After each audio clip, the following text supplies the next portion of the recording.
Elon Musk is an achiever by all means and at all costs. This is the man that said, "My mentality is that of a samurai. I would rather commit seppuku than fail."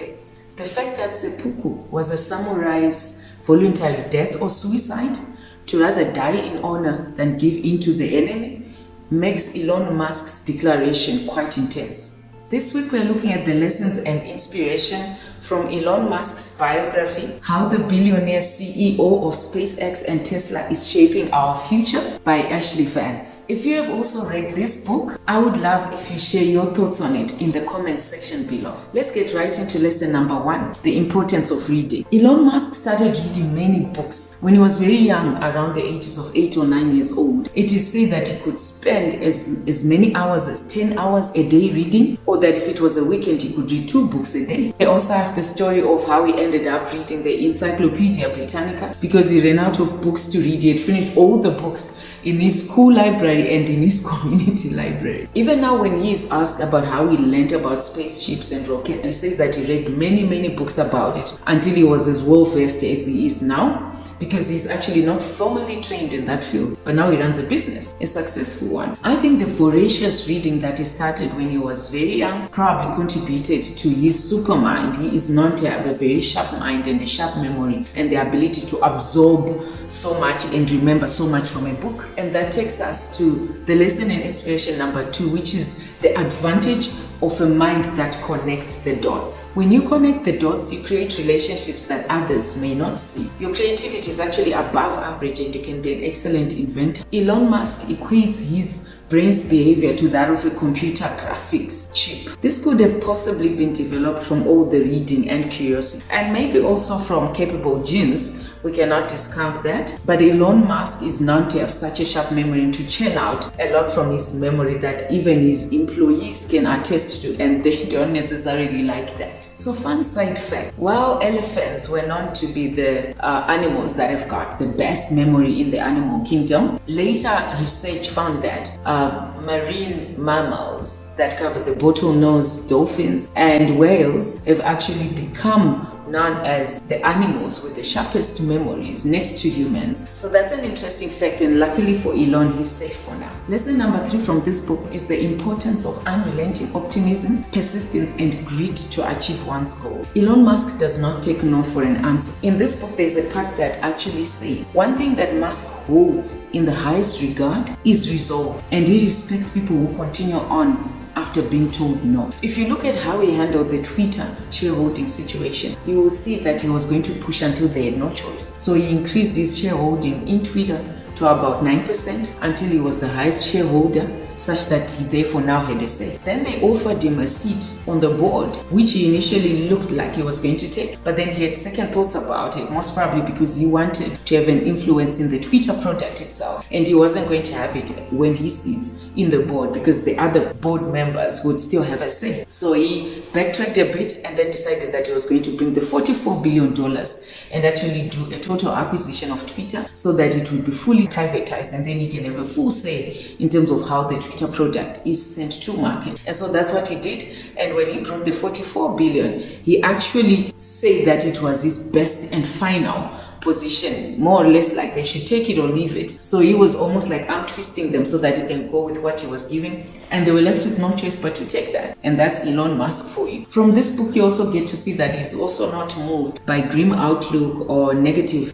press or publicity. Because of his controversial and abrasive nature, he gets a lot of that, although he really would prefer, of course, to have positive brand outlook for his companies. But a lot of the times he's got a lot of negative press against him. And when there's negative sentiment out there, he just keeps going. He goes back to his companies and he encourages his employees, and he will just say, the public will realize, let's just keep at it. It's probably optimism from realizing how much work he has to do to turn that negative tide around. And he does get to the work. He has a scary work ethic. Recently, he ordered his workers to come back to a 40-hour work week in the office, or leave. That's how he termed it. He said, oh, then pretend that you work for someone else. In other words, you're fired. This is despite many employers world over having adopted the hybrid way of working, where you've got the option to either work from office or work from home. It is actually not a must. You have the option to, but Elon Musk says no. To Elon Musk, it looks like working from home is not working hard enough, and therefore it risks them not achieving their goals. And so he has called everybody back to the office because he says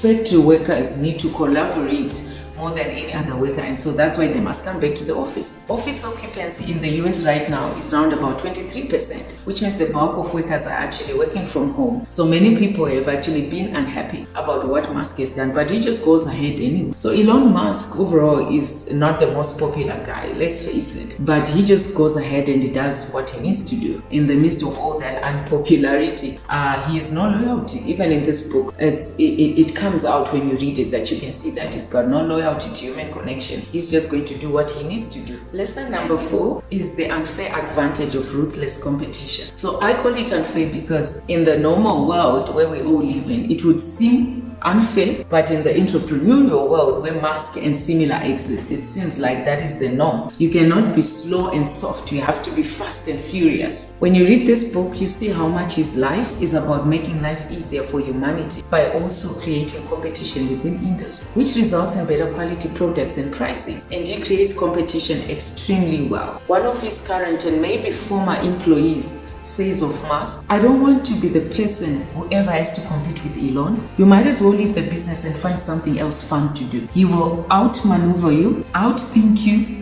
and out-execute you. A very telling story from someone who had come from a competitor and therefore had experience from both sides of the fence, working for competition as well as working for Elon Musk. And in the book, when you read it, even when you look at his attitude towards competitors like Boeing, Lockheed Martin, you can see that he's very competitive. He might have found them already in the industry and established, but he comes in there and he wants to compete as if he's been established for so many years. So he's someone who takes competition very seriously. When you read this book, you do see that he enjoys knocking people out of business, knocking competition out of business. So the 5th and final lesson is the financial benefits of hyperactive entrepreneurship or serial entrepreneurship. Elon Musk creates business after business ever since he was young. So he's currently CEO of Tesla and SpaceX, but it does not end there. He is also linked to other companies like the Boring Company, OpenAI, and Neuralink. I'm sure very soon we could go on. But his very first company just after college was the one he founded with his brother called Zip2, where they did a mapped directory for businesses and for newspapers. And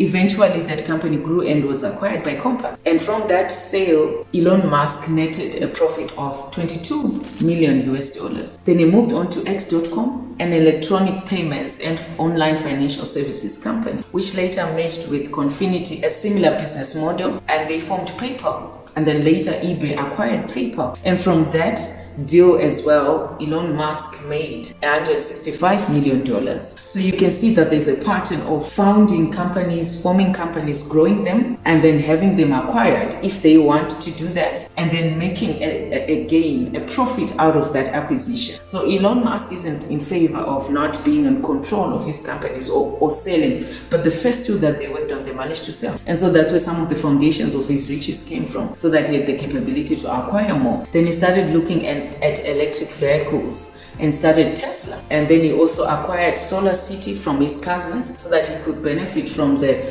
green solar energy batteries that they could then use from Solar City and use in their Tesla vehicle. And in the same space of time, he has also been running SpaceX to explore his love for spaceships and rockets, as well as showcase that humanity can have interplanetary existence between the Earth and Mars. This is most probably how Elon Musk has become rich. His entrepreneurship is on steroids. He's continuously looking for the next challenge, connecting the next dots, seeing what others are not seeing, or hearing discussions from a community and then developing it into a business model in what he calls making life easier for humanity.